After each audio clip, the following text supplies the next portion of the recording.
Welcome to Bollywood Deep Dive from IndiaReview.com, your daily Bollywood news. Let's get into it. Let's. And we have to start with the epic that is becoming an epic just in its making, Ramayana. So much news swirling around this project. First up, a little behind-the-scenes detail from Ranbir Kapoor himself that I just found delightful. Do tell. He revealed that for much of the shoot, for any scene where Lord Ram is meant to be barefoot, he was actually wearing rubber slippers. Of course he was. He said it's something nobody would ever know because it's not on screen. They just paint them out with visual effects in post-production. I love that. It's such a perfect little piece of movie magic. Here he is embodying this divine character, walking with this incredible grace and presence in flip-flops. Exactly. It sort of demystifies it in a very charming way. It's not about suffering for the art by walking on hot stones. It's about using technology smartly so you can focus on the performance. And his feet can remain comfortable. A win-win. But speaking of things that are very much on screen, there's been a bit of a conversation, shall we say, about the costumes. Ah, yes. The first looks and trailer have some people on social media saying the costumes for Sai Pallavi as Sita and Lara Datta as Kaikeyi look a bit modern. A bit too modern is the recurring comment. The designers, Rimple and Harpreet Narua, who are fantastic, have come out to explain their vision. They talked about wanting to create a visual language that felt timeless, not necessarily historically rigid. Which is a valid approach for a mythological epic. You aren't recreating a specific year in history. You're interpreting a story that exists outside of time for many people. It's a fine line to walk. It really is. You want it to feel grand and of another world, but also accessible to a contemporary audience. But you know audiences, we have very specific pictures in our heads of what these characters should look like, mostly from older television serials. It's a tough expectation to manage, but it's not the only Ramayana talk. Did you see the story about the one that never was? Oh, the Salman Khan version? What a throwback. Yes. Apparently, years and years ago, there was a version in the works with Salman Khan as Lord Ram and Sonali Bendre as Sita. They had even shot about 40% of the film before it was shelved. Can you even imagine? That is a completely different cinematic universe. The entire tone, the feel, the performance, it would have been such a different film. It's fascinating to think about these what-if moments in Bollywood. And now, all eyes are on Ranbir's version, which officially has a release date. Yes, November 6th, 2026. And it's a special date for Ranbir Kapoor, apparently. It is. It's the birth date of his grandmother, Krishna Raj Kapoor. It adds a nice personal touch to such a monumental project. It does. It feels like they're trying to imbue this project with as much meaning as possible, from the casting to the release date. I'm so ready to see what Nitesh Tiwari has created. Me too. From rubber slippers to release dates, the journey is already a saga in itself. All right, let's shift from the mythological to the mathematical. It is time for our box office roundup, and it is a wild one this week. It really is. First up, Thalapathy Vijay's Jananayagan. The numbers are huge, but the story behind them is complicated. Very. It sailed past 214 crore in India and over 300 crore globally. By any measure, that is a massive success. However, the budget was so enormous that even with those numbers, it's reportedly only recovered about 52. So brutal. On the regional front, it's also a mixed bag. The Punjabi film Carry On Jada 4 became the highest Punjabi grosser of the year, which is fantastic. But Because its budget was 20 crores, it also ended up being a losing affair. It's the same story as Jananayagan on a different scale. Success doesn't always equal profitability. it's a business of high stakes and even higher budgets. It's fascinating and slightly terrifying to watch. Absolutely. So, from confirmed numbers to the world of, well, unconfirmed everything, let's dive into the rumor mill. The best place to be. And the biggest rumor that just got definitively squashed involves the One and only Shah Rukh Khan. Of course it does. So for weeks, the internet has been absolutely convinced that Shah Rukh Khan had a cameo in Atlee's new sci-fi film with Alu Arkin, Raka. Convinced. There were details about where he was shooting, what the role was. The whole narrative was built. And now, multiple reports, including a scoop from Bollywood Hungama, have confirmed he was never even approached for the film. Never even got the call. It was all a beautiful dream cooked up by fans. I mean, can you blame them? An SRK cameo in an Atlee Alu Arjun film sounds like a recipe for pure cinematic joy. Oh, absolutely. The fan casting and rumor mongering is part of the fun, but it's just so funny when the official sources come out and say, we have no idea what you're talking about. It's the industry PR cycle in a nutshell. And it's not the only rumor getting a dose of reality this week. What about Golmaal 5? Ah, yes. Reports were swirling that Rohit Shetty and Ajay Devgan were gearing up for a big December 4, 2026 release. It was going to be a massive three-way clash with a Prabhas film and an Akshay Kumar film. Sounds epic. And also completely false. Completely. The makers, Rohit Shetty Pictures, put out an official statement calling the reports false and baseless. They said they'll announce the release date when they're actually ready. It's like the industry is playing a game of whack-a-mole with rumors. One pops up, they whack it down. Another pops up somewhere else. But some rumors are just too delicious to ignore, even if they're just whispers. The latest involves Deepika Padukone. Ooh, go on. Her IMDb page was apparently updated to show a cameo in Sanjay Leela Bhansali's Love and War. Stop it. A cameo? After everything? I know. The internet, specifically Reddit, went into a frenzy. It's since been removed, which could mean anything. It could mean it was false, or it could mean it was a secret they didn't want out yet. The classic IMDb mystery. But the thought of her reuniting with Bhansali, even for a moment, in a film that already stars Ranbir Kapoor, Alia Bhatt, and Vicky Kaushal, that's just too much star power for one screen. It would be incredible. It just goes to show you, sometimes the most exciting stories are the ones that haven't even been confirmed yet. We live on hope and speculation. It's the fuel that keeps this industry running. Okay, let's move from speculation to some seriously solid news.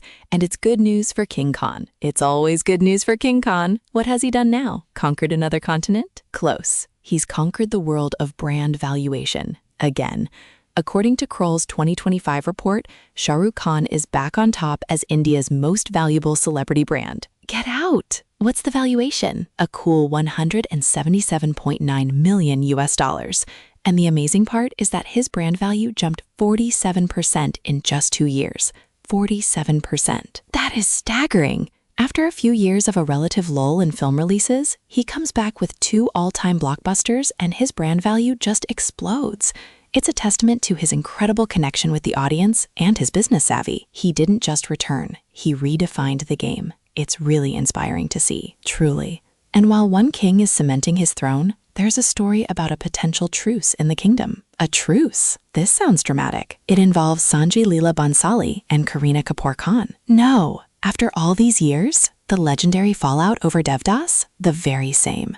For those who don't remember, Kareena was reportedly the first choice for Paro, and things did not end well. They haven't worked together since, but a new report suggests they might finally be heading towards their first collaboration. Wow, that would be something. To see Kareena at this stage in her career in a Bhansali world, the sheer command she has on screen combined with his visual poetry, that is a project I would pre-book my tickets for right now, right? It feels like the right time. They've both evolved so much as artists. It would be a cinematic event. And speaking of cinematic events and interesting casting, there's a whisper that Akshay Kumar might be stepping into the shoes of the late superstar Rajesh Khanna. For an R.D. Burman biopic, that's an interesting choice. It is. Akshay has the charisma, for sure. Capturing the specific mannerisms and the unique aura of Rajesh Khanna would be a huge challenge for any actor. But I'm intrigued. Me too. And it's a busy time for Akshay, it seems. He's also reuniting with singer Adnan Sami after 21 years for a song in an Anis Bazmi film. What a blast from the past.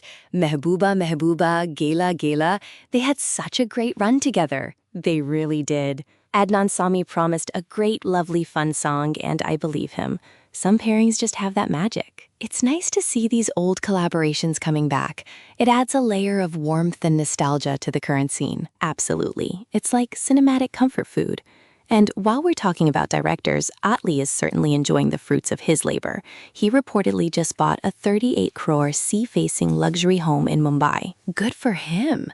After delivering massive hits in the South and then with Jawan, he has more than earned it. He absolutely has.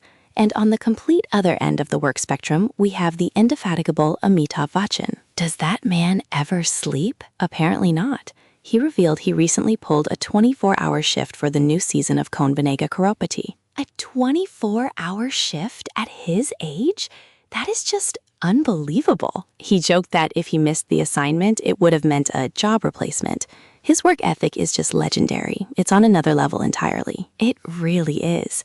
He sets a standard that is both inspiring and slightly terrifying. I need a nap just thinking about it. Me too. Let's take a little trip back in time to a simpler era, an era of 140 characters and a lot of confusion. You're talking about early Twitter, aren't you? I am. A post has been going viral showing the alleged first ever tweets from a bunch of Bollywood stars back from around 2009-2010, and they are a treasure. Oh, this is my favorite kind of content.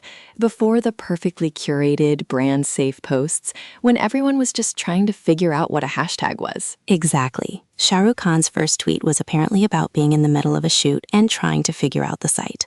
Salman Khan's was a very straightforward, "Our boss taught me how to tweet." That is so pure. It's like watching your parents discover emojis for the first time. There's this earnest, slightly awkward quality to it that's so endearing. It really is. You just imagine their managers in the background, panicking slightly, thinking, "What have we done?" while the stars are just having fun with this new toy. It's such a stark contrast to today, where every post is a potential headline and is probably vetted by a team of 5 people. This was the Wild West of celebrity social media. It was. And it's a great reminder of how much the relationship between stars and fans has been changed by this technology, for better or for worse. Mostly for better, I think. But I do miss some of that unpolished, unfiltered charm. Me too. And speaking of throwbacks, Ajay Devgan got nostalgic this week, marking 22 years of his film Tarzan the Wonder Car. A cult classic. That film was so delightfully bonkers. A haunted, sentient, superpowered car. What's not to love? A true gem of the early 2000s. It's sweet that he revisited it. It's one of those films that if you saw it as a kid, it's probably imprinted on your brain forever. Oh, absolutely.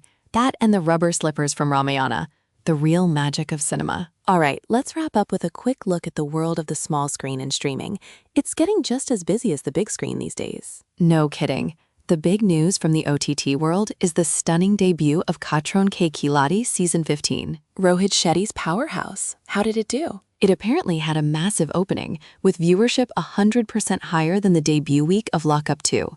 The formula of celebrities, stunts, and Rohit Shetty's shouting encouragement just continues to be a ratings juggernaut. You can't argue its success. People love watching celebrities face their fears. It's a winning combination. It seems so. And in other reality TV news, a big congratulations to Minnie Mathur for winning the first ever season of Alliance. A well-deserved win. She played a great game. It was a fun show to watch with all its twists and turns, including that surprise visit from Salman Khan to support his brother. That was a sweet moment. And as we look ahead, another big reality show is on the horizon, The Traitors Season 2, hosted by Karan Johar. Yes, and the headlines are already buzzing, with reports that Malika Sherawat is the highest paid contestant on the show. Is she now? That's some great pre-show buzz. She has a huge personality. She'll be perfect for a game of strategy and betrayal. Oh, absolutely. She's going to be fantastic television. I can't wait to see how that all unfolds. It feels like there's never a dull moment, whether you're watching a film, a reality show, or just the rumor mill itself. Never. It's a 24/7 entertainment cycle, and we are happily along for the ride. And on that note, I think that's all the time we have for today. It is. What a packed day of news, from the grand visions of Ramayana to the humble beginnings of a first tweet. It covers the whole spectrum. It's been a pleasure, as always. Headlines to Heartbeats Tuck. You've been listening to Bollywood Deep Dive from IndiaReview.com. Come back tomorrow. Namaste.